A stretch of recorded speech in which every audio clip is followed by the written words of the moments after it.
Jeffrey, don't you realize that all that stress is going to be lowering your testosterone? Because getting stressed increases cortisol, and cortisol kills testosterone.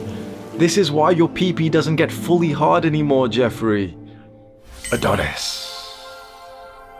Adonis sees stressed out young Jeffrey and offers him a helping hand. A muscular hand. He puts young Jeffrey onto his shoulders and they go for a stroll in the sunrise. And then there's you.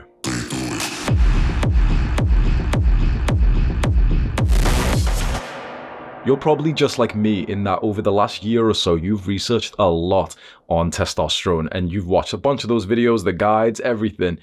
And sadly, it feels like you're doing most of those things that you could do to increase your testosterone, but you don't feel like you've had that much of a rise just yet. And you've been trying to figure out, is there other things that you can do? It turns out that there is. It turns out that there is something which is the antithesis, like the opposite of testosterone. That if we can get rid of this bad thing, it would skyrocket our testosterone levels. And of course, the bad thing is chronic stress. And so in this full guide, I'm going to teach you about everything I've learned on stress over the last few weeks. This guide is split into 4 parts: brain, body, purpose, relationships. You can flick around to whichever part you're currently interested in, or you can just watch it all the way fully. And chances are you're probably going to learn better if you just take your hands off the mouse or your phone and just give this your full attention and just let it play all the way through in order. Inside of each of those 4 sections, there's going to be 3 action steps, stuff that you can do literally right now to make a positive change in your life. This morning, I woke up at 4:30 a.m. and I spent literally 2 hours like autistically thinking of these actionable steps for you. And I literally battled the idea, okay, should it be this actionable step or this one or this one or this one, so that literally the ones that I'm going to present for you today are very easy and very quick for you to go and do today and actually see like a real benefit. You know, with a lot of like the health things that you go and implement, you don't actually feel anything for like a while, right?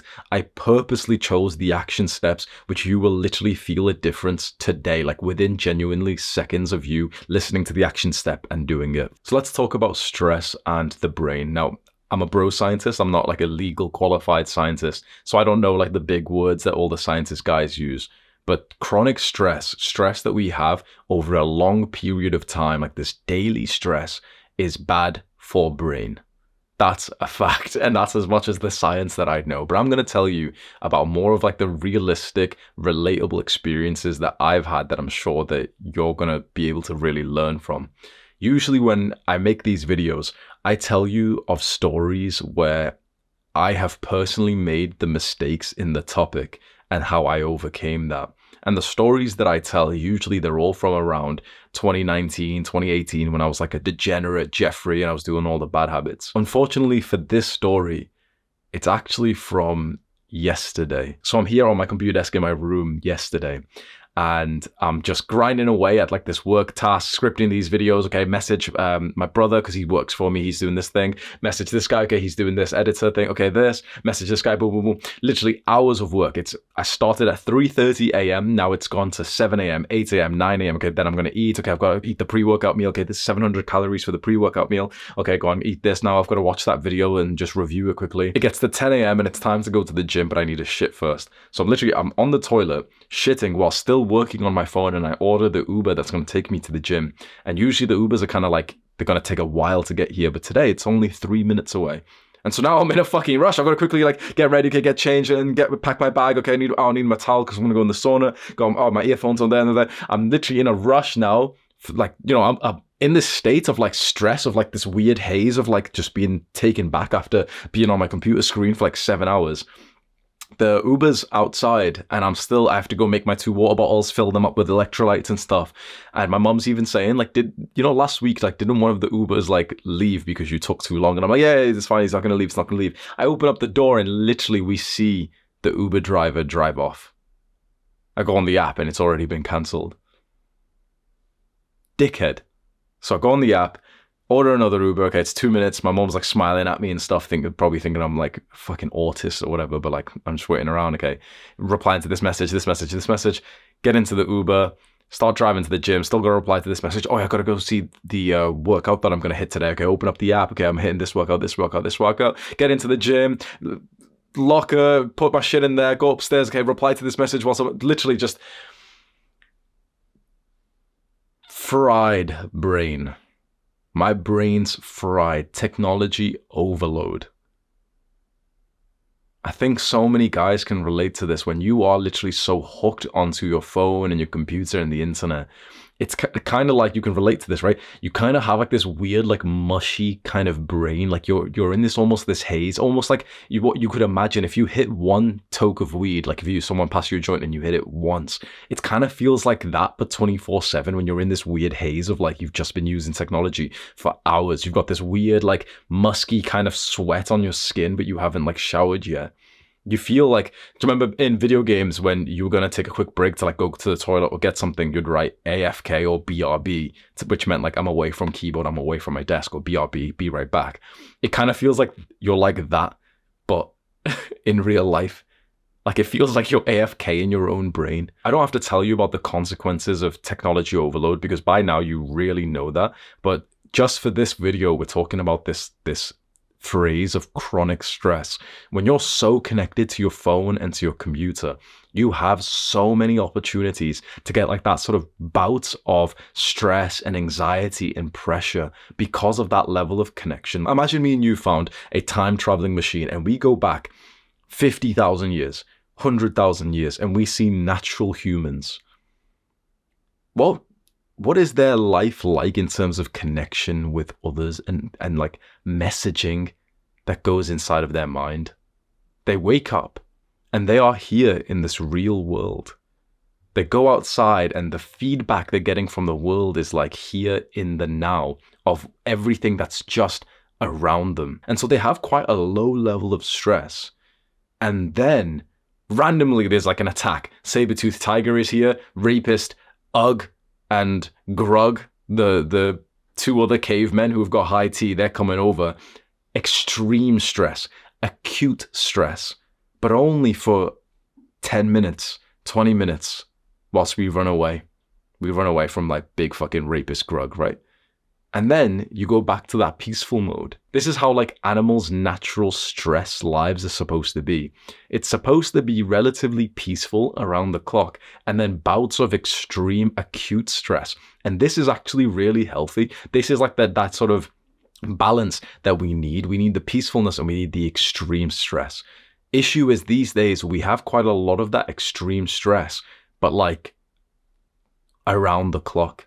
Because we get that extreme, that burst of stress, that shock, that pressure in school 10 times a day, in your work, in your business. You check a message and maybe if you've got employees, one of them's late on work, or if you check a message and your brother said this thing to you, or your sister said this thing and your dad said this thing, and you check the email and there's some like weird bill that just went out. You're like, what the fuck is this software? Just, $10 just wasted on this like subscription that I don't even use. There's just too much technology infiltration in our minds. And so we need to cut that out, especially on our phones. I think that going through that level of stress on your computer in your work mode is actually fine and even healthy. Issue is when you bring that with you in your phone, when you go to the gym, when you go outside and exercise, you don't get a break from it. So for me, actually, I didn't even tell you the part of the story that was the worst thing. When I'm in the gym and it was time for me to, hit this workout, in between the sets of the gym, I'm like, putting up the bench press, I'm grabbing my phone and still replying to messages. Because you've got a 2-minute rest break and you can, you may as well just do something productive. And I'm just doing it throughout the entire thing. And I get this like sad memory of a year before this in my rest breaks. As soon as I was done with the set, I'd basically stand up and be speaking to people. I'd be training with a friend, there's another friend over there, would speak to him, accidentally spend like 5 minutes talking instead of our 2-minute rest break. And now all I'm doing is neck down, just replying to messages, going on to like the posts and stuff from people in my programs and replying to them, giving them advice and everything. And then even worse than this, I walk downstairs after the end of the workout, get changed, take my phone with me to the sauna, and inside of the sauna, still replying to messages to the point that my phone comes up with this message that says like, your phone's overheating, it needs to like turn off. I used my phone so much that it got so hot that it needed to like show me this sort of emergency message that my phone needed to power off.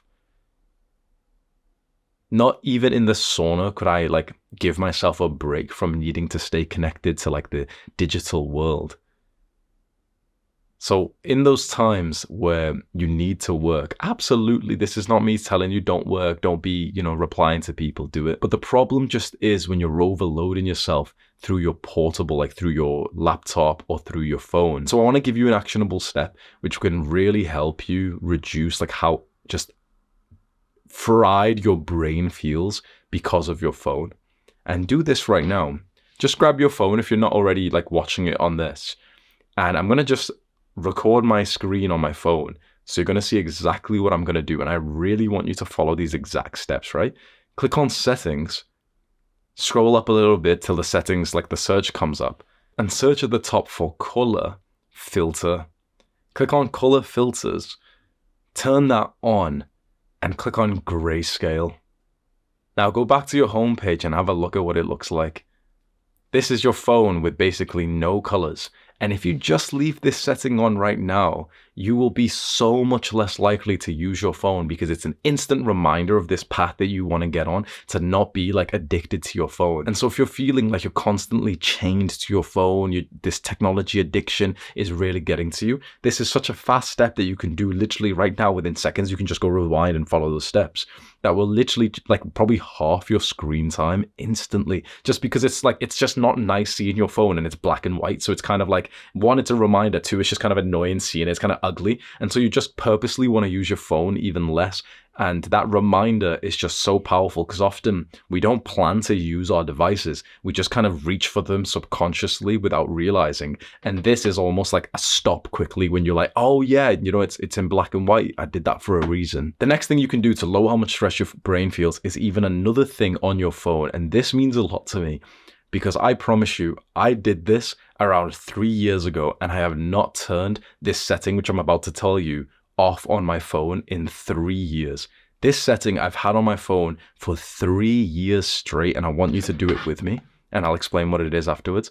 I'm going to turn the screen recording on again, and I think you'll be able to see that my screen's gray, or maybe sometimes it records in color anyway, but go to the settings, and at the top of the settings, just scroll up a little bit so you get the search bar and search for notifications, and click on that. And here in the notifications, you want to turn everything off.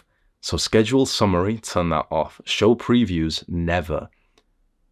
Scroll down and go through these apps, the ones that particularly send you notifications, and turn them off. Some of mine are still on because either I want them to be on, like for example, Deliveroo. So if I've ordered food or something, that's kind of fine to have a notification. Or others, like they literally don't even send notifications anyway.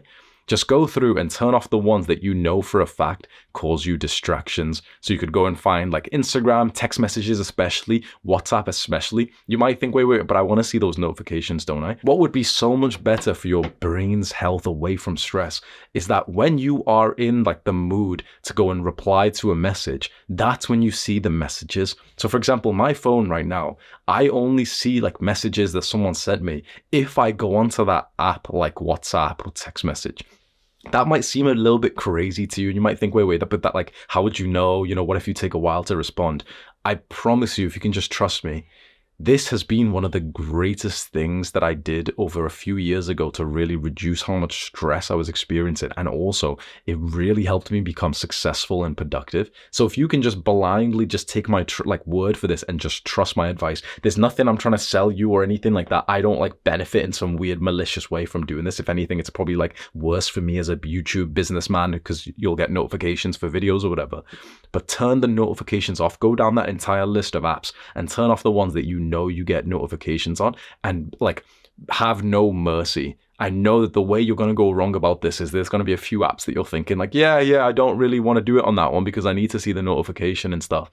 Instagram, Twitter, messages, WhatsApp, phone call, all of them, because these things, it's so much better that when you're in the right headspace, that's when you see that notification, that's when you see that message. But if you haven't opened up WhatsApp, then why do you need to see your WhatsApp messages? Your phone should be like this pure, pristine sanctuary where you can use it with all of the benefits and none of the negatives. Imagine that as a superpower, bro. You know, everyone says, oh, what superpower would you have? Like the ability to fly and stuff. These days, a superpower that you can turn on right now is the ability to use your phone and basically access all of humans' knowledge, but without the huge negative that comes from that. That's literally a genuine modern day superpower, just using your technology, your devices, but not letting it use you.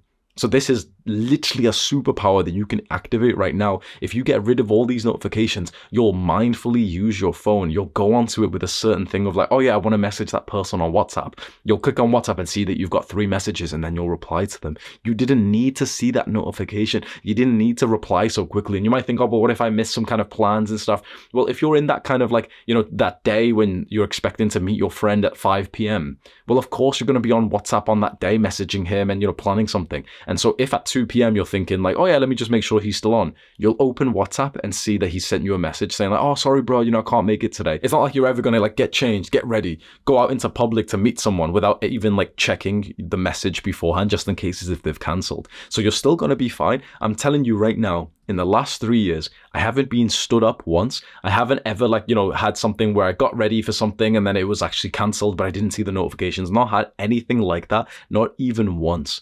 Because logically, like, you'll just click on the app that you need when you think about it. But this way, when you're randomly, like, you're wanting to use your phone, like, for example, let's say you take your phone to the gym because you want to listen to some music and, you know, instrumental music without degenerate lyrics. You want to listen to some music, right?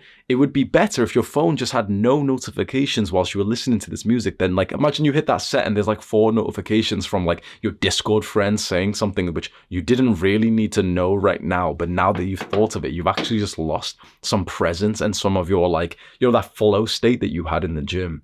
So this is such a good piece of advice if you can just hopefully take it, turn those notifications off for this actionable step. This is going to mean that the outside world can't just infiltrate your brain like it is for everyone else. The amount of Jeffreys in the world whose brains are just being infiltrated by their devices is so sad. And I'm so glad that you're not going to be like that anymore. This is one of the first steps to becoming like a high performer. The third thing that you can do to lower the amount of stress that your brain is feeling is almost like a game that I want to invite you to play. And it's the game of lowering your screen time. So on your phone right now, if you just go to the settings and just at the top, like I just showed you, search for screen time and make sure that's activated. Just go and see what your like weekly average is if you've got that data already. If you don't, like because you've just turned on screen time, you probably won't have that data. But the idea is that we want to see this almost like a score, and we want to beat our score by having like a lower amount of screen time. And we want to be realistic. I don't want to tell you, yeah, have under 30 minutes of screen time a day, because you might actually like be using your phone productively. So for example, if you're using your phone to watch like a YouTube podcast of like Andrew Huberman, the full video, or like this one, for example, because this is like an educational video, I actually think that's absolutely fine. And if your screen time goes up by like 2 hours by watching like a podcast or something, I think that's acceptable. But you need to use your own intuition and think, okay, what is acceptable and what isn't? If you really want to add this into your life, you could probably open up like a new note page and just write in the kind of rules for this game where, for example, you're going to say to yourself, you're not going to feel bad at all if you've got like a high amount of screen time because you've been watching something productive, or you've been listening to like a podcast, or you were using your phone app to write down ideas and to journal. You're not going to find something like that like a bad thing. And a part of these rules, you can say, okay, I particularly really want to lower down how much I use like a couple of these apps for. I'm not going to lie to you, I didn't even have my screen time enabled because for the last like for a long time, I've had this belief that no, like my phone's productive. Like I only have productive things on there, even though I've got like YouTube and I've got Twitter and stuff. I don't use them to consume, I use them to create. And so I've not felt like I've had a problem with my phone up until a few days ago when I realized like I'm still on it so much, even though it's productive stuff like messaging people. And I realized sometimes even using WhatsApp can be like a really bad thing, because that story I told you where I was using literally the apps I was using was WhatsApp, it was text messaging and stuff. But I was so overwhelmed. I was so like, just like, so my brain was so fried and stressed from all these constant messages that even WhatsApp could be negative for me. So for me, for example, I've realized that I want to lower like the time that I have even to text people, even if it's work related, because that stuff I can do on my computer in like the work mode anyway. Why am I doing it? on my phone when I'm like supposed to be, portable out there in the real world, maybe going for a walk, maybe in the sauna, in the gym? Why am I still like staying attached to like work messages and stuff, which could wait when I'm back onto my computer? So you need to use your intuition and just think to yourself, what is truly like a productive thing for you and what is actually detrimental, even though it might seem productive? Because, for example, emails seem like a kind of a productive thing, but so many people, like older people, have a problem with checking their email. They'll check their email like 5, 10, 20 times a day, the same way that young people will check their text messages and think that it's valuable because you're being social or you're speaking to people. Without bullshitting yourself, if whatever app is actually like good for you or not. And what I would say is, if you've got those apps on your computer, like for example, I've got WhatsApp, like the little website thing on my computer. I've got the text message thing, so I've got like a MacBook and stuff. So I can do all those things on my computer when I'm in that sort of work mode, to message people, who work for me, message people who I do collaborations and whatever with. So why do I even need to be spending all that time on my phone? So for this action step, make sure you've got screen time enabled, and just make a note of what your weekly screen time is already if you've got that data, and then set like a reasonable goal for the next week and the next week after that. So if, for example, your average screen time is huge, like 5 hours a day, your goal for next week shouldn't be like 1 hour a day after that. It should probably be like 3.5 hours. Because that's a really good jump. If you go from 5 hours on average, like over the week, 5 hours daily on average, and next week you get it to like 3.5 hours, that's a huge improvement. That's like a really good amount of progress. The wrong way to set a goal is to just be so extreme that you miss it for a few days and then you just get demotivated and you just quit. You don't want to do that. And so you just want to set a goal which is very reasonable. And the idea is, if you just spend 4 weeks, like week by week, setting a more stricter goal, by the end of the 4 weeks, you're probably on like the perfect level, which is probably somewhere around like 1 to 2 hours of screen time a day. That includes, you're going to school, so you can't, like, you don't have your laptop or whatever, you're at workplace or something and you're doing something that you actually need to do. Maybe it's a quick little phone call with someone and that's still quite productive. It's checking directions and everything. And since it includes all those things, I think we shouldn't be extreme with this. I know that so many guys fuck up their mental health with this screen time because they try and make it go as low as possible, like 30 minutes. And then it's like, you're going too extreme and it's not actually good for you at that point, because there's apps that are really actually valuable. Like if I go on a road trip, my screen time's massive. It's like 8 hours a day because I'll leave Google Chrome on. It's like, obviously that's absolutely fine, isn't it? So you can see that there's a nuance with this. Set yourself an average daily goal for like next week's screen time right now. Let's move on to part 2, body. So there's lots of things that I can talk to you about which is going to cause stress related to your body, like not sleeping long enough. The truth is, like, you kind of know that and you don't need me to repeat to you like, oh yeah, sleep is good for not being stressed. So I'm not going to tell you anything which I feel like you already kind of know and that you can't take action on like immediately. Improving your sleep is something that you've probably been trying to do over the last few weeks and months, and you should keep doing that. That's awesome. But I want to walk you through 3 things that you can do literally like today, like within a minute of me saying the words. The first thing that you can do to reduce the amount of stress your body feels is to view morning sunlight. So basically, to make your eyes see light, like daylight, as early as possible in the day. So you might wake up before it's light outside, it might be too dark, or you might wake up and it's already light. Whatever it is, one of the easiest and literally the first habit that you could do in the day to improve how healthy your body is to just stick your head out of your window and look towards like the sort of sun, not obviously directly in the sun or anything stupid, but just kind of look towards the light for just literally like 60 seconds. So the scientist, Dr. Andrew Huberman, he's been going really viral with this message saying like, this is so important. Loads of new research has showed just how important this is. Because remember we had that time traveling device and we go back to our caveman ancestors. As soon as it got light, what was going to happen to them? They were in the cave with a fire and stuff, fine. But like they were able to see the light immediately. Imagine back in those caveman days, there was light outside, but our caveman ancestor just kind of like was awake, but just like lying down in the dark. Imagine, you wouldn't think that, you wouldn't see that, right? Imagine he was just like lying down in the dark, just like kind of slowly like looking at the pictures, like, the cave paintings or something, and just like scrolling on them. Wouldn't be doing that. These days we wake up and we don't see light for like hours, or if even at all, because we're inside and we don't see it. Through the window it doesn't count, because like of the ways the sun's radiation is, and the window, it's got to be basically direct sunlight. So like you have to literally stick your head out the window. You can't look at it through the window. And how many people do you know who do that? People wake up and it might be light outside, there might be light coming in from the window, but they're not seeing it directly in their eyes because the window blocks it. Then they go to the bathroom, they eat, then they get into like the car or something, and they go to the school, and like they've had a few little seconds of sunlight here and there, like, they've been able to be outside, but it's not enough. So this is a very quick, like, actionable step that I want you to really start to do, like, ASAP.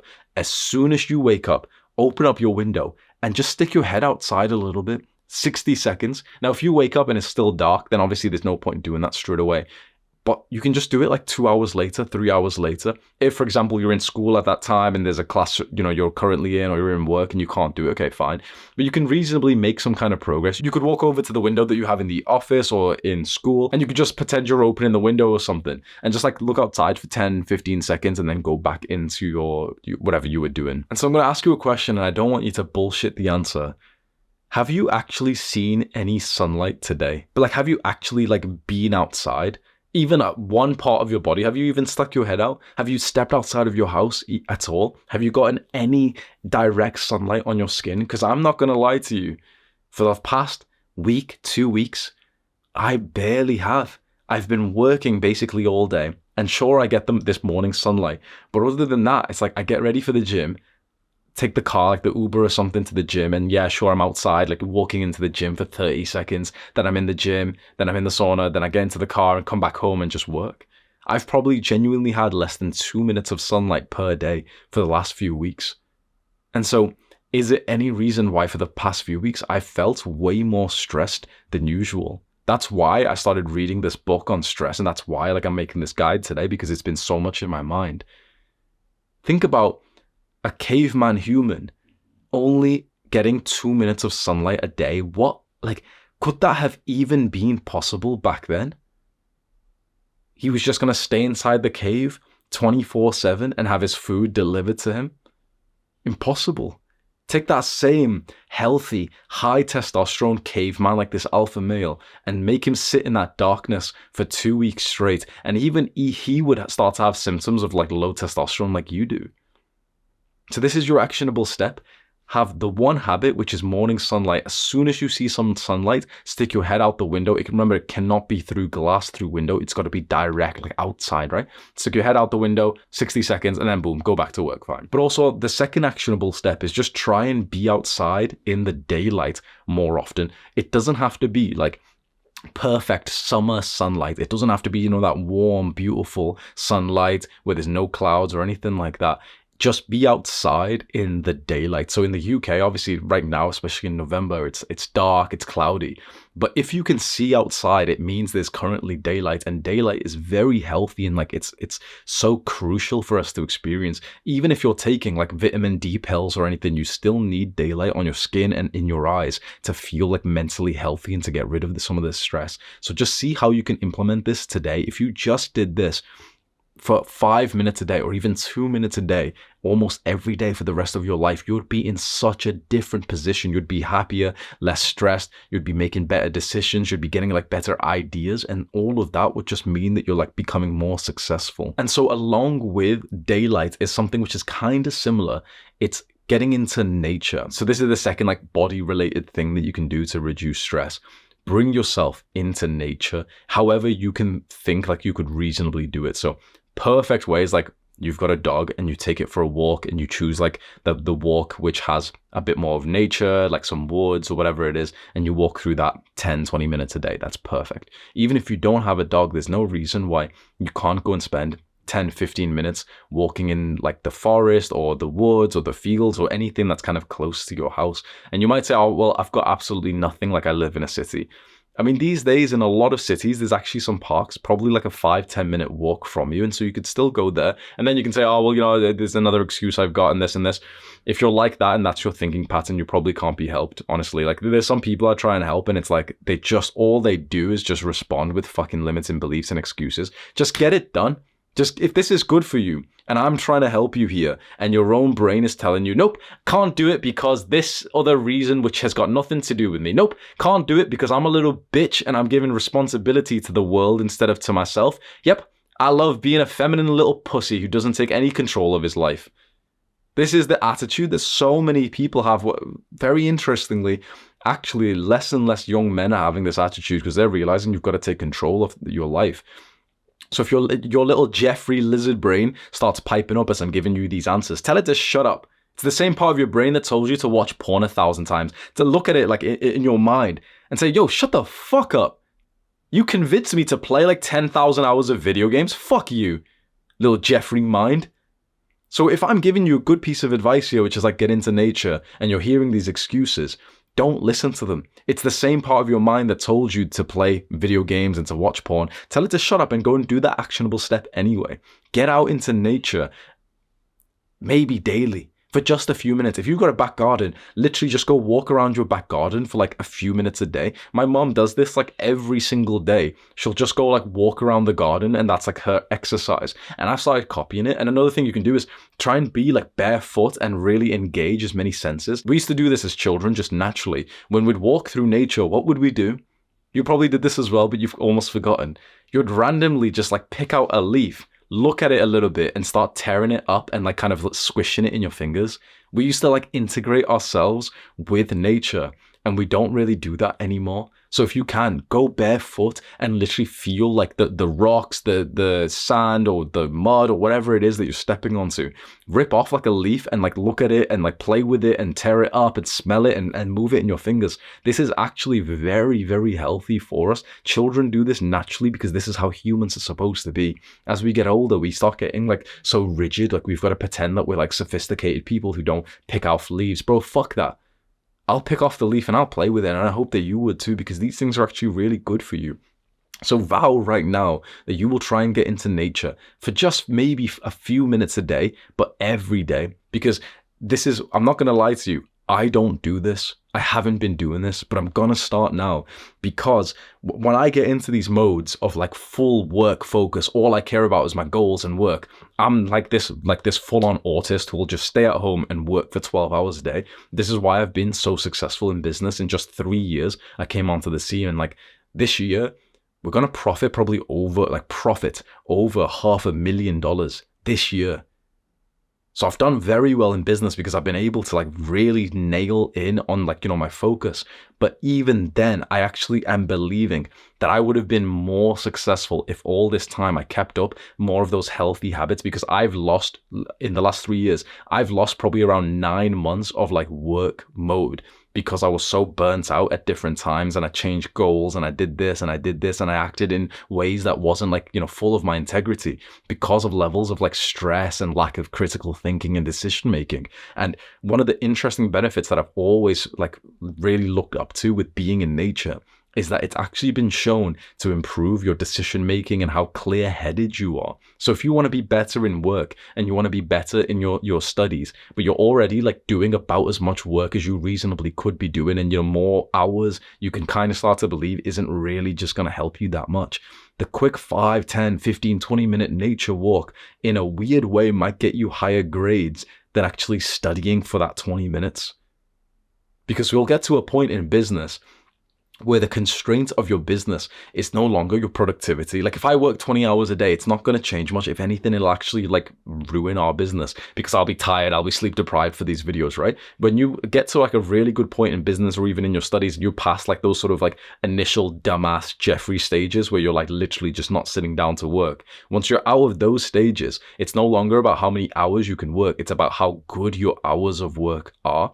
And if something like sleeping right and being in nature and seeing sunlight takes time, but it actually makes your work hours better, then it's actually worth it. So I can imagine that, for example, working 5 hours and 20 minutes is actually worse than working for 5 hours and spending 20 minutes in nature. You could probably like understand that as well, right? So in a weird way, those goals that you have to get the grades, to make the money, to even build muscle, all those goals that you have, you'd actually be more likely to achieve those goals if you sacrificed some time and put that into like going for a walk in nature. And if you go out into nature like first thing in the morning and you're getting that morning sunlight, or if you just do it at any time and obviously there's daylight, that's like an extra boost as well. Maybe this is why being in nature is just so healthy for us, because not only is like the just nature itself, like a tree, literally healthy for us to be around. Like this is weird science that is just so interesting that people don't talk about. Literally just being around a tree and touching it and smelling it will improve your mental health.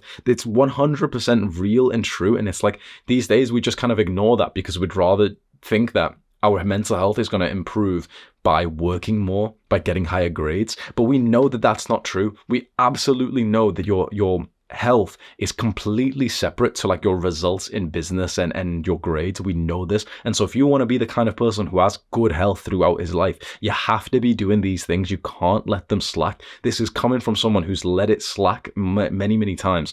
That I'm not telling you that you need to do these massive health protocols and you've got to spend an hour or 2 hours or whatever it is, like, you know, huge amounts per day. But just a few minutes that you can do consistently for the rest of your life will, I am sure, make you richer, make you smarter, get you those like vanity goals that you've wanted and keep you healthier. So do this even in the morning. So your action step is to go schedule this in right now. So if you have a scheduler, if you have a calendar, find time to block this in. 20-minute block, 30-minute block of being into nature. And maybe you do it as soon as the sun comes up in your area so that you get the morning sunlight alongside this as well. Go schedule that into your calendar right now and make this promise. Like maybe you want to visualize it. You're going to start doing this either today or even from tomorrow. Now I'm going to walk you through a breathing pattern that's been shown to be more effective than meditation at reducing stress. So this blew my mind when I saw this research. This is more powerful than meditation at calming you down. It's called a physiological sigh. And again, that scientist I mentioned, Andrew Huberman, he's been making it really famous. So I'll walk you through it just once because I've talked about it so many times, but I'll walk you through it right now. This is the ultimate breathing pattern to reduce stress. You do 2 inhales, follow my hand.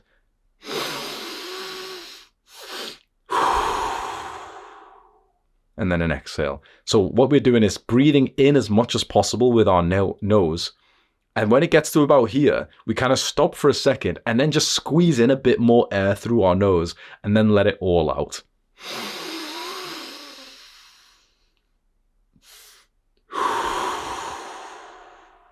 That particular second inhale is what's really good for destroying stress inside of our body. This breathing protocol and in general, breath work, in my opinion, is so underrated in like the men's masculinity, self-improvement space. Because think about it, how much do young guys care about testosterone? It's one of like the biggest things that everyone online is searching about, right? This breathing protocol, it has been shown to reduce cortisol, the opposite of testosterone. Not really, like not biologically the opposite, but basically cortisol reduces testosterone. And if you want higher testosterone, one of the ways you can do that is by reducing cortisol, right? This breathing pattern reduces cortisol significantly. So in a weird way, even though the scientists won't clickbait it, I'll fucking clickbait it. This breathing pattern will skyrocket your testosterone. 2 inhales. Long exhale. One more time. Breathe all the way in. Another sharp inhale at the top. It's been found if you just do one of those breaths, so just, the double inhale and exhale, just one, not even 5 minutes, 1 minute or anything, just one of those breaths has been found to still have like a significant impact in reducing cortisol. Cortisol is kind of like the stress hormone. So your action step is to just do it a few more times as you listen to me say these words. You know the cues, okay, just breathe all the way in and then another sharp inhale, then let it all out. Think to yourself right now, when could you realistically use this breath and like remember to use it? Because you could maybe do it when you feel stressed if you remember to, but often you might not remember to. So it's probably worth scheduling it in. Maybe if you just schedule it in, maybe on your nature walk, or you schedule it in as soon as you wake up, or at 5 p.m. or after the gym, or whatever, like you can think about at the same time of just doing maybe 10 of those breaths. And there's ways you can schedule this. You can go onto your calendar app if you use one, like Google Calendar or whatever, and schedule it in there for every day at the same time. One of the ways that I actually like scheduling things is just going on your phone, going onto the clock app, and adding a new alarm. And so you can set it, let's say if I was going to wake up at 6 a.m., I'd put it for like 6:01, and I'd say like breathing. I'll just say like do 10 breaths. And what you can do is see that little button which says repeat. Click on that and just click on every day. And this way, every single day at 6:01, my phone's going to have an alarm, it's so consistently every day at the same time. And I'm just reminded to do 10 breaths. It's going to like shock me into remembering this. So if you often forget to do the things that you learn, just that weird specific, like set an alarm on for every day at the same time will just remind you. Now let's talk about something really interesting. And I really hope that I don't lose your attention here, because we've talked about really like, understandable things, the brain and the body.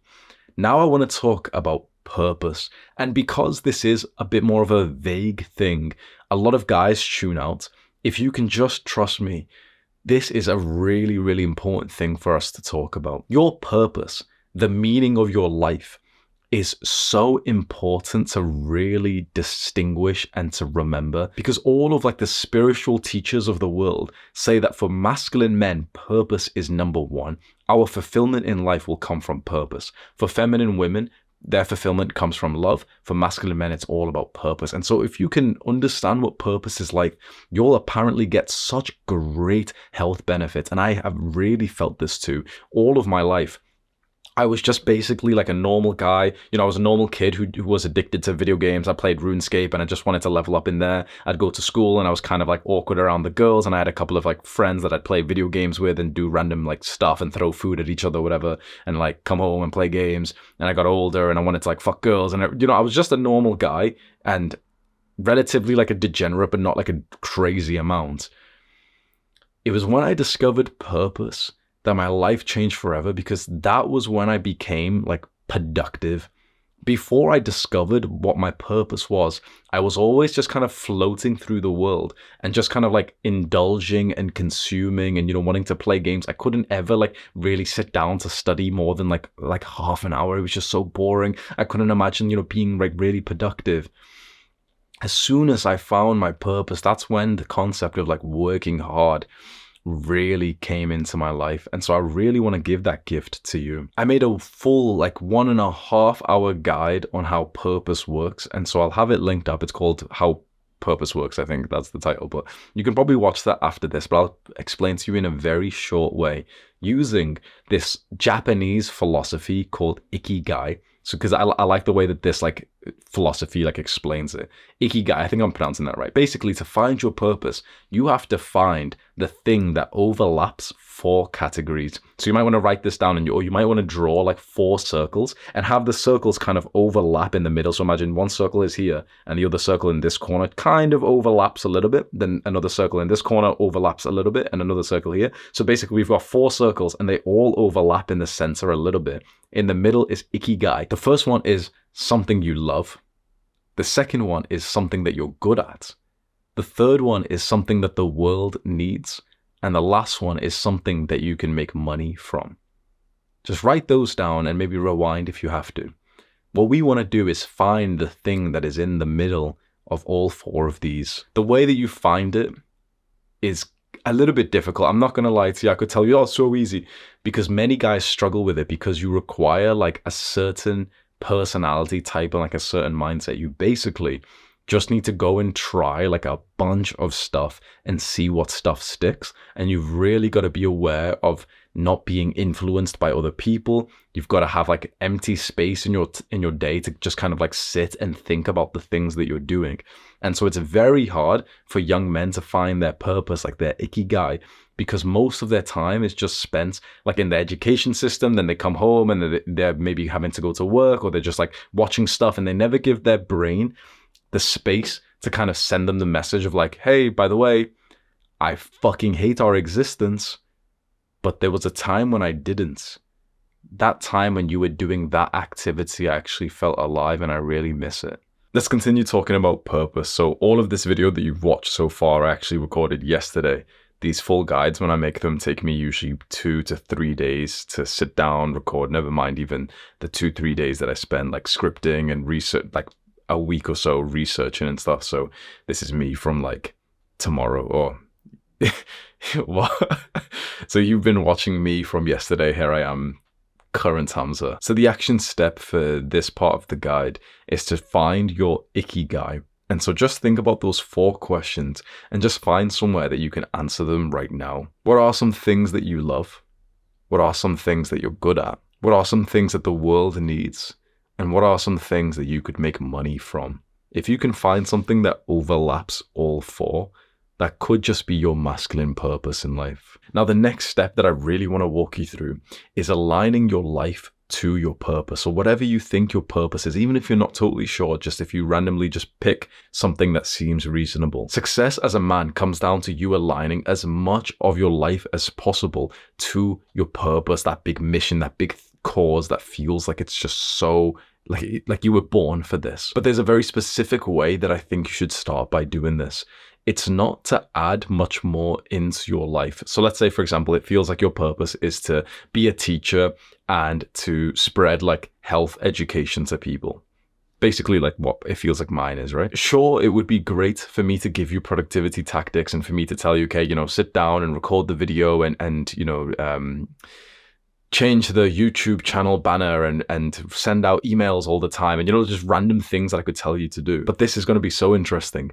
You will make more progress in your purpose and also more progress in reducing stress if you go about it the opposite way and you don't think about the things that you're going to start to add in and new things. Instead, you think about the things that you can subtract from your life. This is more of like the stoic approach to life, and it's so good at removing stress. I want to ask you this question, and this is like something really worth you spending a few minutes to answer. What are things or people that you could subtract from your life to reduce stress and also to create more focus for your purpose? So for example, you might be wasting like an hour or 2 of your time doing like random tasks that aren't even that important, but they just kind of feel productive. If you subtracted them, you'd get the time that then you could put that into your purpose. Is there other responsibilities that you currently have because you haven't faced the uncomfortable conversation that would arise? Because this is a huge source of stress for a lot of people, and for men especially. When we have too much on our plate, like too many things to do, it takes away from our purpose, and then we feel such like a lack of fulfillment, and that leads to even more stress. Is there responsibilities that you're holding yourself to, or someone else is holding you to, which you don't actually want to do? It's not your purpose, it's not your calling, that it's not like the work that you really want to do. But truthfully, you're scared of having the 5-minute uncomfortable conversation with someone. Some people will stay in that situation for years. Imagine how insane this is. A young guy will go to 3 years of university because he didn't have the confidence to look his father in the eyes and have a half-an-hour conversation to tell his father that he didn't want to go to university. A guy will stay in a relationship with a girl that he thinks is below him, that he thinks is like more of a Jessica, like, she's not even on self-improvement. And he'll stay in the relationship for months because he was too afraid of the 2-hour experience of a breakup. So there are things in your life that that are not good for you, that are taking away from your purpose, that are causing you stress, that it would be so valuable for you to subtract from your life. And so your action step for this part of this guide is so interesting, and I love doing this practice like once a month or maybe every 2 months, is to do an 80-20 audit of your life. So I'll throw some questions at you. Maybe write these down somewhere. You can like write it as a comment, and then obviously if you post the comment, it boosts the algorithm if you want to, or just like put it as like your notes or your piece of paper or whatever, right? Who are the 20% of people who cause 80% of the stress in my life? What are 20% of the objects that cause 80% of the stress in my life? What are the 20% of tasks that cause me 80% of stress and headaches in my life? If you can think of any more questions similar to that, maybe you think of some and answer the question. Just have a look at your answers. Like if you haven't done it yet, just pause this video and go and answer those questions first, and then you can come back, right? Just have a look at your answers. Whatever you've wrote is like, the big cause of stress does not have to be subtracted. So for example, you could say like 20% of the people who cause stress in my life is like, I don't know, my wife.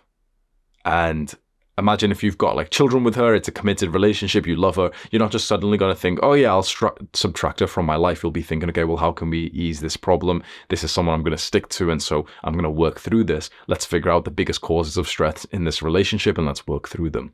But if it's going to be something that's a little bit less, like a lot less valuable than like your life partner.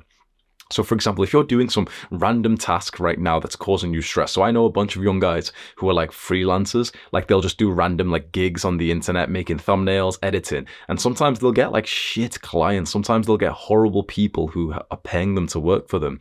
And they're like feeling stressed. And I'm just thinking to these young guys, like, why don't you just stop working with this guy? If he's paying you barely minimum wage and you're like so stressed out about it, it's not only like a waste of your time and potential, but it's also taking you away from doing something bigger with your life as well. And the exact same is true with people in your life. Now, later on in this guide, we'll speak about relationships and friends. But if you're realizing right now that that Discord server of like Jeffrey friends who are just playing video games and shouting and being mean are the biggest cause of your stress of like in terms of people, why not consider just subtracting that from your life? When you do that, you'll have way more space and time and like free energy to then be able to get into new friendships. The third thing that I want to teach you regarding like your purpose and reducing stress is living a purposeful and slower life. I want you to imagine something right now. Imagine, let's say it's 10 years in the future and you've got your little kids with you. How would you want them to eat? Like, imagine looking at your future son or your future daughter. What would you want them to like look like whilst they eat? Would you want them to look like they've got mental health problems like you do? Would you want them to eat whilst mindlessly staring at something or like checking their phones or being in a rush? Here's your little boy in like a full suit. Oh, he's in a rush. He's got to eat his fucking like baby formula or something in a big rush as he leaves the door and he can't even taste it because he's not even present. You wouldn't want your children to eat like you, right? Imagine your little son. Would you want him to eat whilst watching YouTube videos and like listening to content or anything? If you really thought to yourself, how would I want my future children to eat in the way that would be like best for them and their health and their life satisfaction? It would be a kind of eating that would be so different. Imagine it to yourself right now. Like, what would warm your heart up to see your child eating? You'd imagine your little boy with his eyes closed, like eating the food, and he's like almost dancing as he eats it. And you can see that he's so mindfully like tasting whatever he's eating. He's not checking his notifications. He's not on YouTube watching me or anything. He's literally there enjoying the food, every little taste of it, tasting every ingredient. We don't do that, do we? And you want to know what the worst, most brutal thing is about all this? Your children will eat exactly how you eat. And so if right now you're neurotically like watching YouTube videos, oh, I've just got to stick on something to watch whilst I eat, your children are going to have the same traits.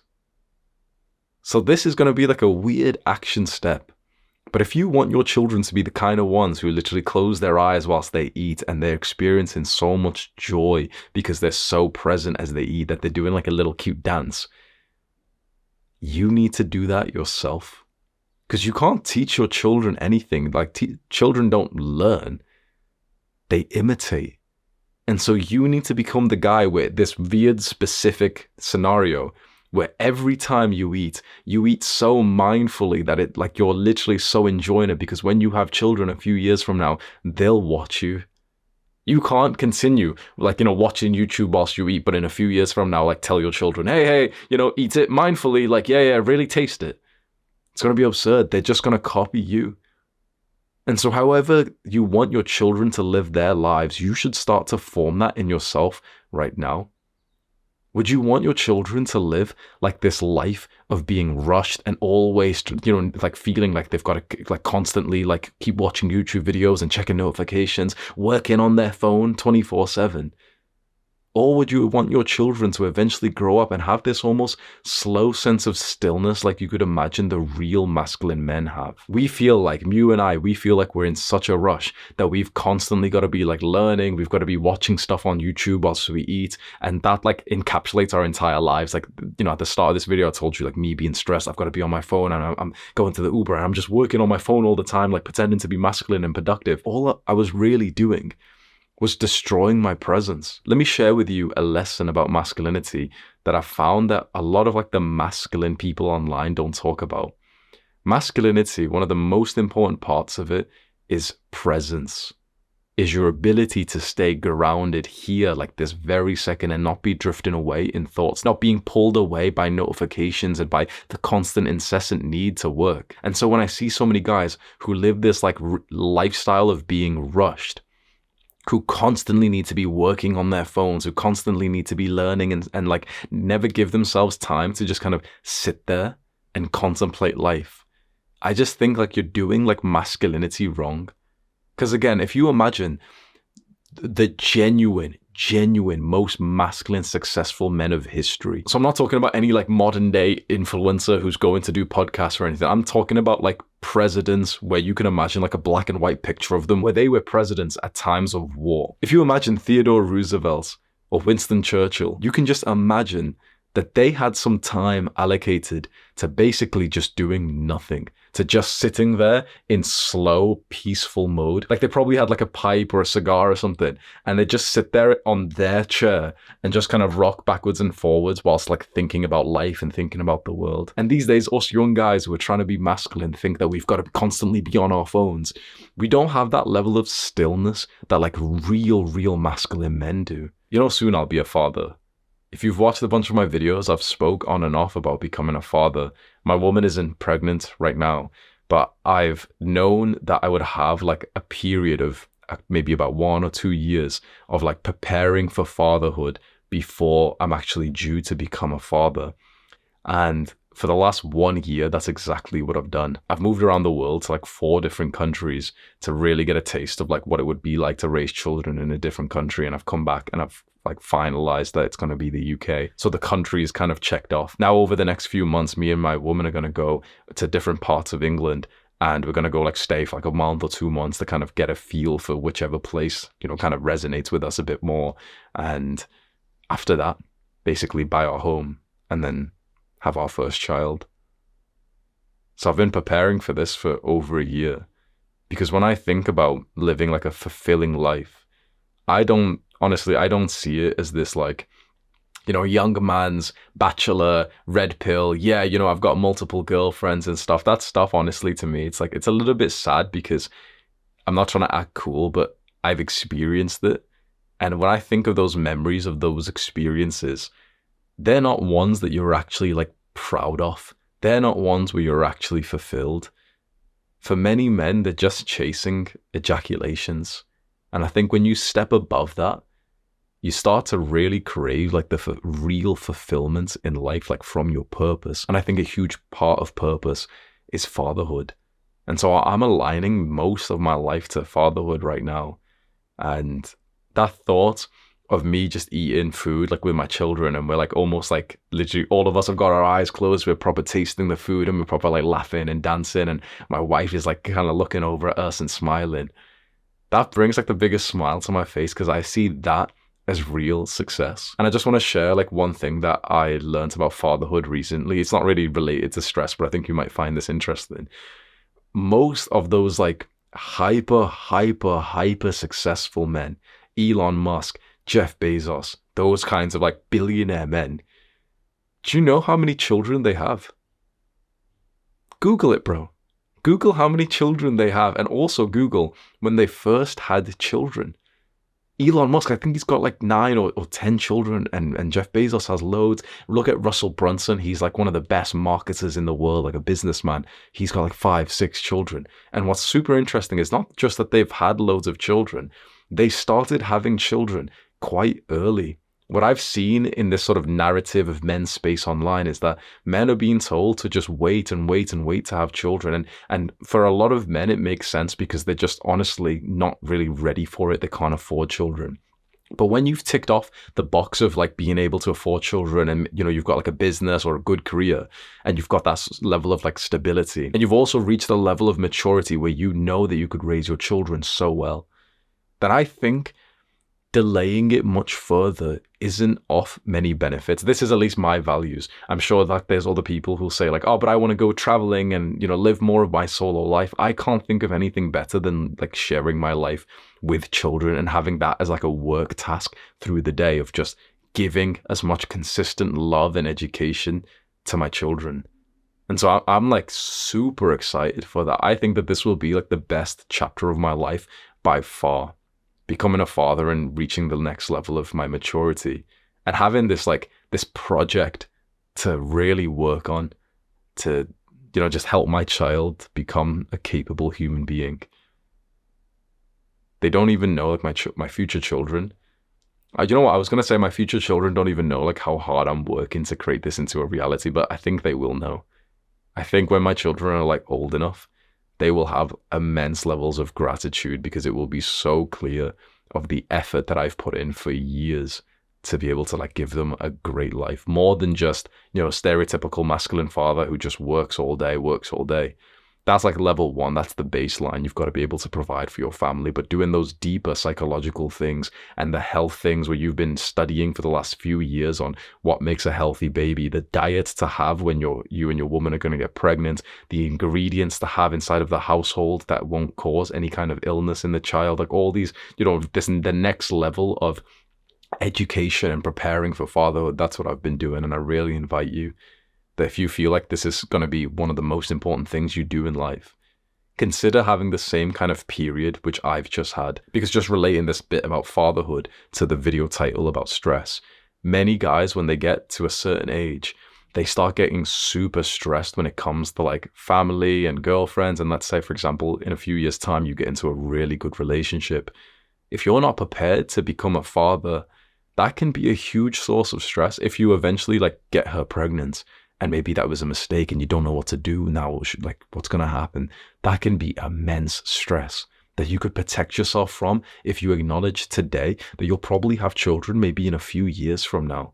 Because if you give yourself that kind of goal, you just almost automatically start like aligning your life to it and working towards it. It's like you give yourself that deadline to be mature and financially responsible. You don't want to be one of these guys who hasn't prepared for fatherhood, and when it does hit him, it's more of a surprise, and that just causes huge stress in him, in the woman. That stress is felt to the baby inside of the woman, and it's not a great start to life. So your action step for this part of this guide is to set some kind of reminder so that you can remember that concept of like eating mindfully. However you want your children to eat and behave and live and think, you need to start basically now. And so if you want to give your gift to the children of patience and a slow life where they don't feel constantly rushed, then you need to start cultivating that right now. So the way that you can do this, again, if you just go onto your phone and remember that video I showed you before where you go onto the clock app and you set an alarm for every day at the same time, set it at the time that you normally eat a meal. Like for example, it could be breakfast at 8 a.m. Set it then, and when you've got the plate of food in front of you, maybe just for a few bites, eat it very mindfully. So you don't need to eat the entire meal like kind of slow and forcing it, and you don't have to never watch YouTube again. We want to kind of progressively overload. So maybe this is like a new weird specific habit you could do. The first bite of every meal, you just try and have it as purposeful and as present as possible. So you can still go and watch YouTube and do anything else that you want. You can still go eat with other people. But the first bite of any meal, if you can really remind yourself, you really just close your eyes and just taste it as best as you can for like 5 seconds. Really taste it and like give yourself that joy of like, oh my God, this is delicious. And you're getting so happy. Then after that, just go and eat like you normally would do. Eat a bit quicker. That's fine. And imagine if you just did that, just the first bite, and you did that for a couple of meals, like most meals, for the rest of your life. Imagine how much more like appreciation you just have for the food that you're eating. And then that would cross over in so many other ways of life because you wouldn't feel as rushed. You'd improve your mental health. You'd have more presence. Your children would see it and they'd pick up the habit of like really savoring the first bite as well. Let's talk about relationships and how they can help with reducing stress. You don't even need me to tell you of like how difficult it is to have really good social connection these days because of two main things. We just really aren't getting into as many relationships like, with the opposite sex because of like those dating market problems that you probably already know of, that girls are all going after the chads and so many guys are like below average. And since it's not really taboo anymore, girls are just having casual sex. And since it doesn't require commitment, they're basically all going for the same kind of guy, which means that the majority of guys are struggling to attract like women and to get into a good relationship. That's a huge problem, which I've spoke about so many times on my channel with like all the dating videos that I've done. But one of the things that we must talk about is the relationships that you'll have with family and with friends as well. For anything dating related, I've done multiple guides and videos, so you can just go search like Hamza how to text girls, Hamza how to attract girls, and I've done all those videos. But I really want to nail down like the friendship and family part. I really hope that you don't just get bored and click away now because you just wanted to get laid. Because in a weird way, this is actually going to help you get laid. Like being closer to your family and being closer to friends is going to make you healthier, happier, more productive, more successful, which will then make you more attractive to girls anyway. So a weird way of attracting girls is first to attract friends, but not just any friends, because if you're watching this video, the truth is like you're not like normal people. You're probably not like Jeffries anymore. You could go and be friends with Jeffries and go sit next to them mindlessly whilst they all go and watch like UFC or movies, or you go to your friend's house and he's just playing video games or something and you're just awkwardly just watching him bored. You could go around other people who aren't even the same as you anymore, but it won't be real friendships. You won't respect them. And they probably don't respect you or like you either, because you can just see that you're not actually compatible. So what we need to develop is not just friends. We don't just want people that we can like pretend to be Jeffries with anymore. We want real, deep, meaningful friendships. And more than all this, we really don't want to be friends with the crabs who will pull us down. So crabs are the people who will try to convince you that self-improvement is like a bad thing for you. And they'll like make fun of you and basically bully you because you're becoming healthier. So crabs hate to see you make progress because obviously it makes them feel insecure. And you don't want to be around any crabs because they just cause so much stress. Like it's like the one guy in the Discord server who just randomly will just make insulting jokes towards you all the time. He's the crab. He's usually the guy that if you mention, okay, you're going to get offline and you're going to go to the gym, he'd be like swearing about you as soon as you leave, calling you like mean names because you went to the gym instead. So you don't want to be around the crabs. But even the Jeffries are the people who, they're not really bad people, but they just do all the bad habits and they don't do any of the good ones. And so you don't have much in common with them.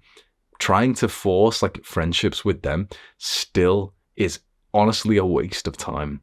What you need is other guys who are on self-improvement, other guys who are actually improving their lives, who are being productive, who are growing businesses, who are in the gym. And there's actually quite a lot of guys out there.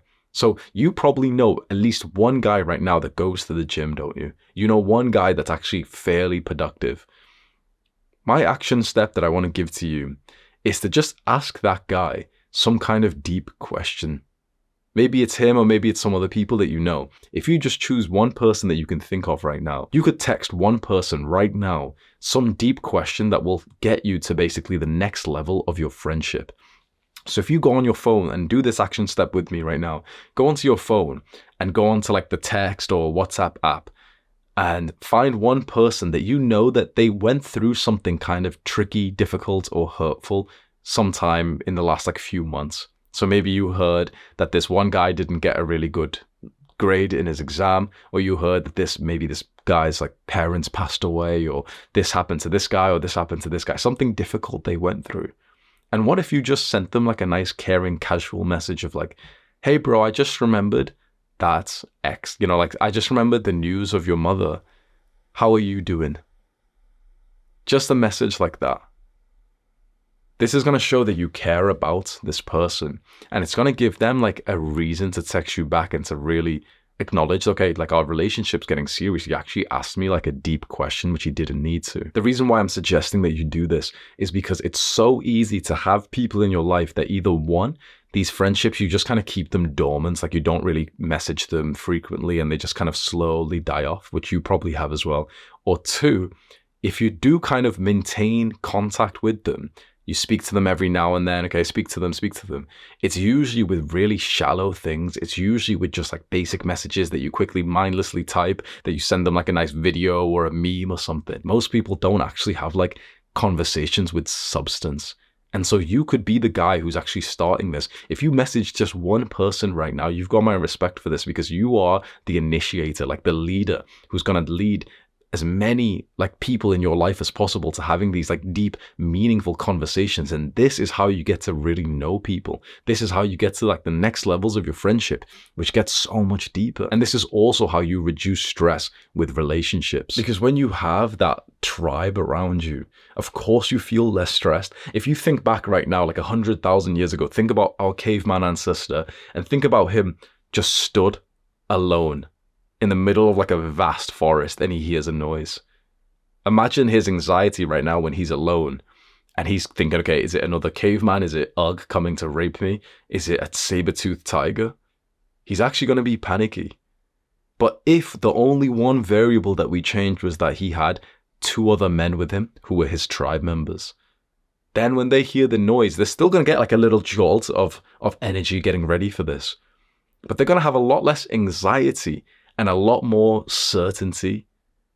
Still to this day, 100,000 years later, we actually have the same kind of nervous system as our caveman ancestors did. And so if our brain and our body understands that we don't actually have like tribe members, guys who would look after us, then we get that like that susceptibility to anxiety, to illness, to danger. And so a fast way that you can counteract that is just convince your brain and body that you've got more of this like real friendships. And the way you do that is not just by being around people, but by getting into these deep conversations. Because, for example, if you only had to just be around people, then every single person who goes to the gym would feel super social, right?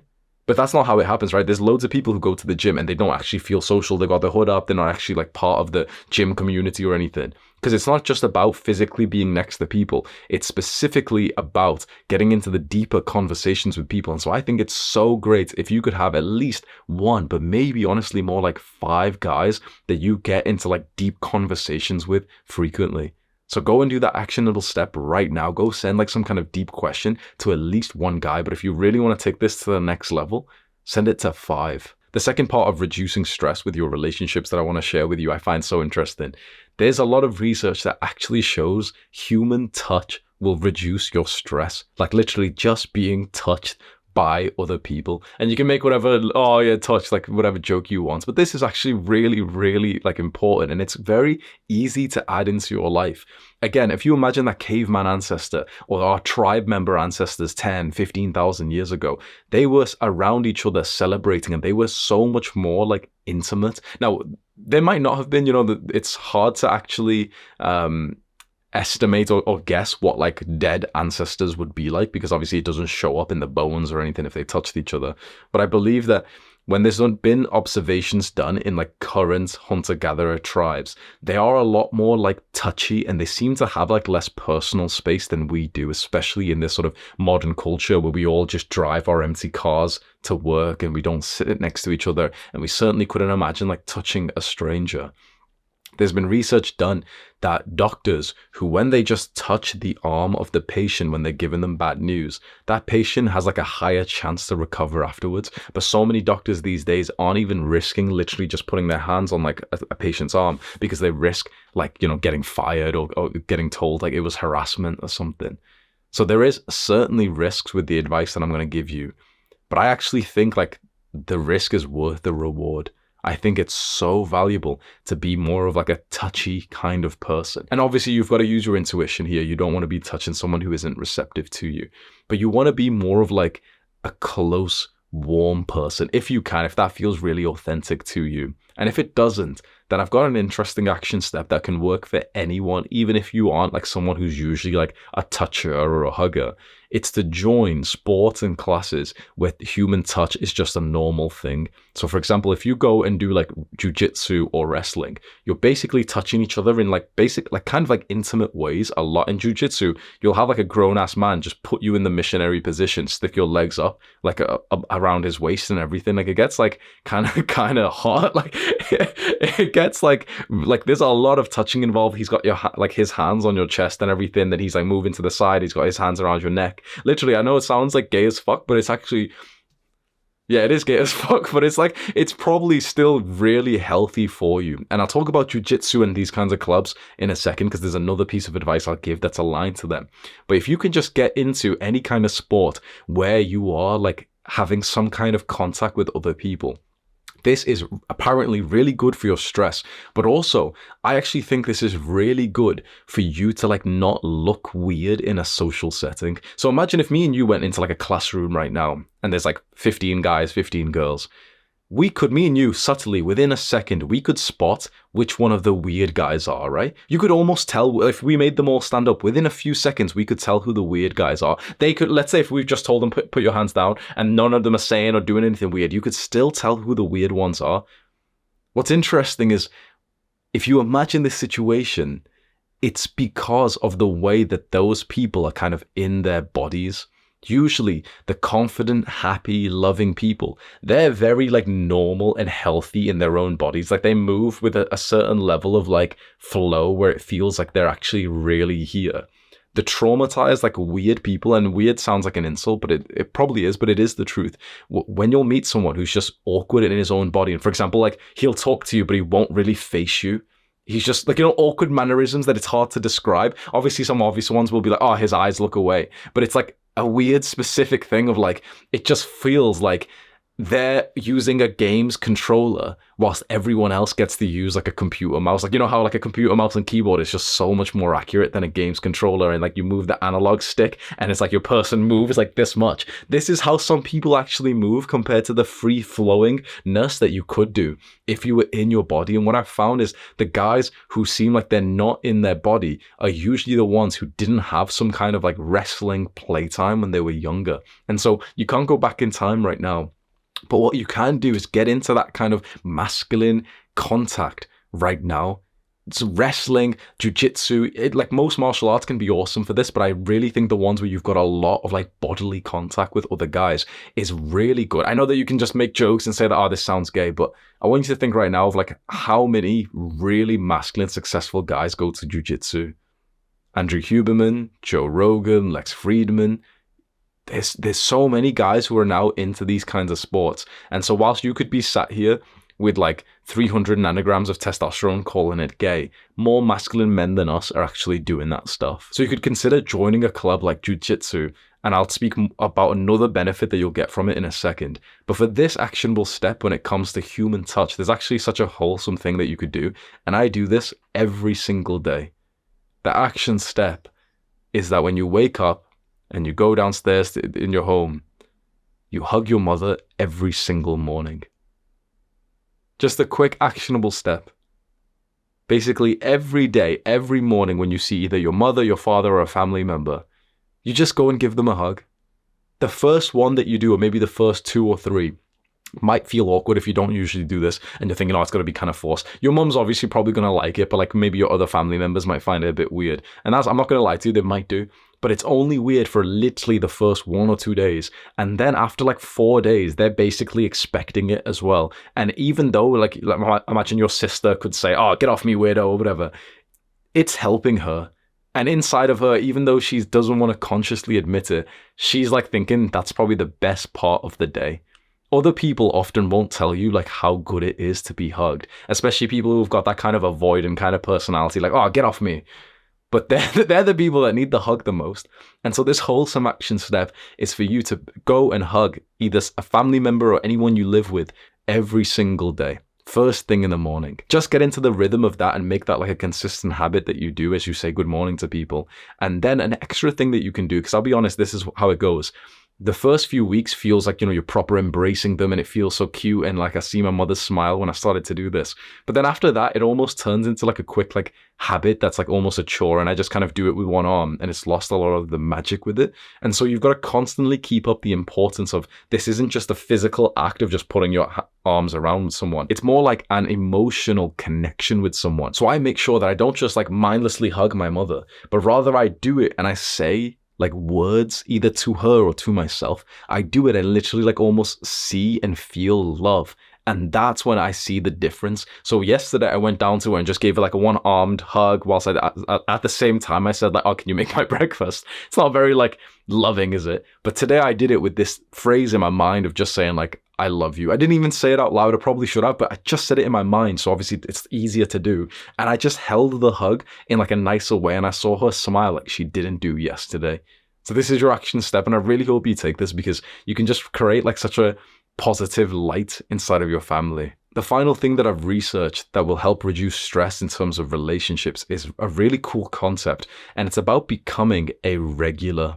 Become a regular at like a few places that you could get consistent in. Because when you think about the concept of having friends, and if you could imagine that based on age groups, you can imagine that the youngest ages have the most friends and the most contact with each other, don't they? Why? School. Because they're a regular in the same kind of classes. It's not just school in general, because imagine if we took a kid and every day we moved him to a new school, he probably wouldn't have that much like social connection, would he? So it's not just about the concept of like, yeah, you go to school, but it's specifically that you go to the same place with the same people very consistently. That's the specific part. And when you leave school, you often don't have this anymore. Think about this in your own mind. Where else do the majority of people have this kind of exposure after school? Like the majority of people, not the gym, not sports clubs, in the workplace.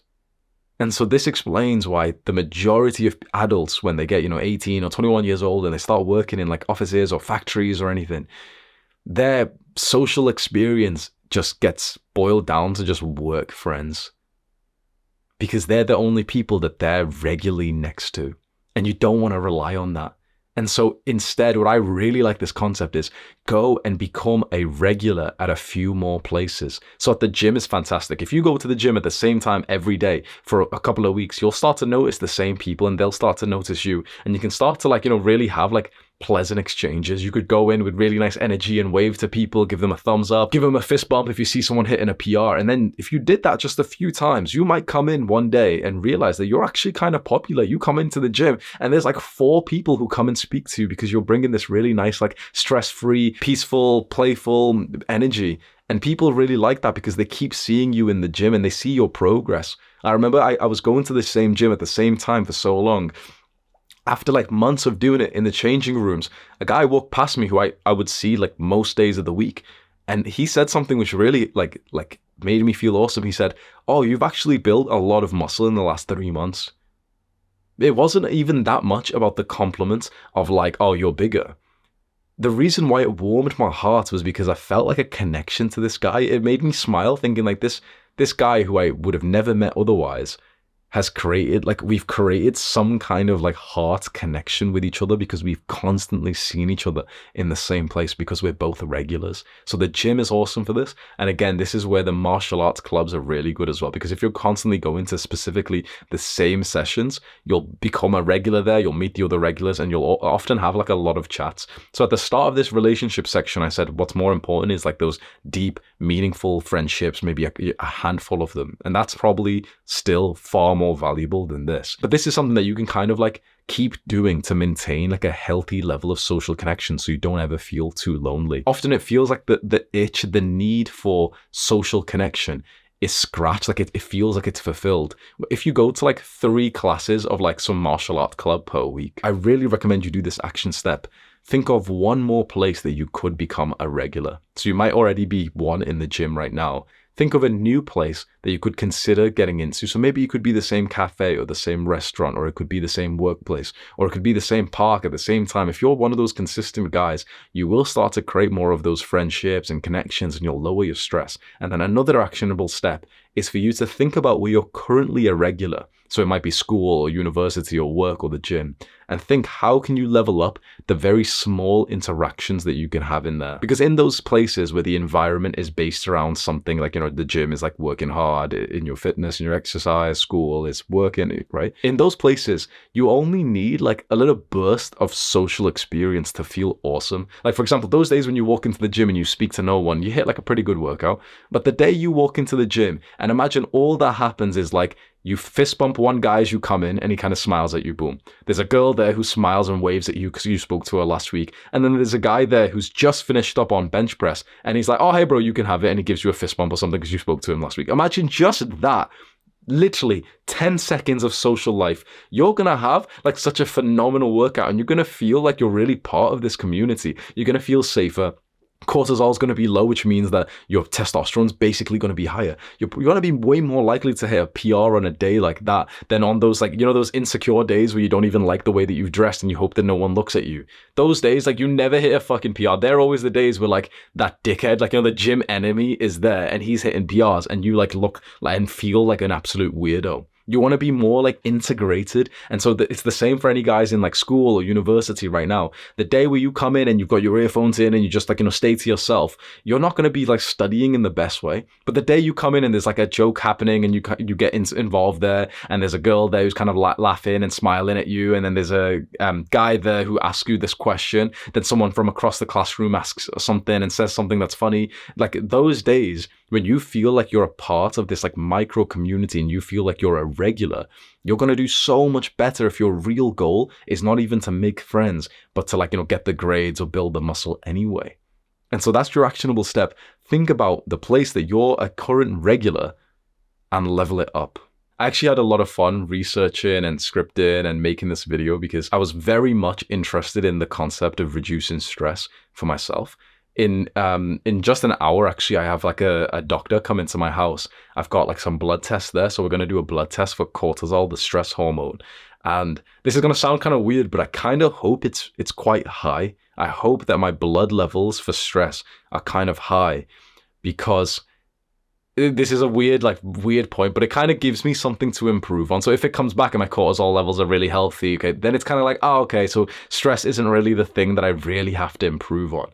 But if it comes back on the higher side, it's going to give me this like reason to think, okay, stress is the thing, I'm going to reduce like this chronic stress. I'm going to meditate more. I'm going to get into nature more. I'll follow this guide that I've made and follow some of the action steps too.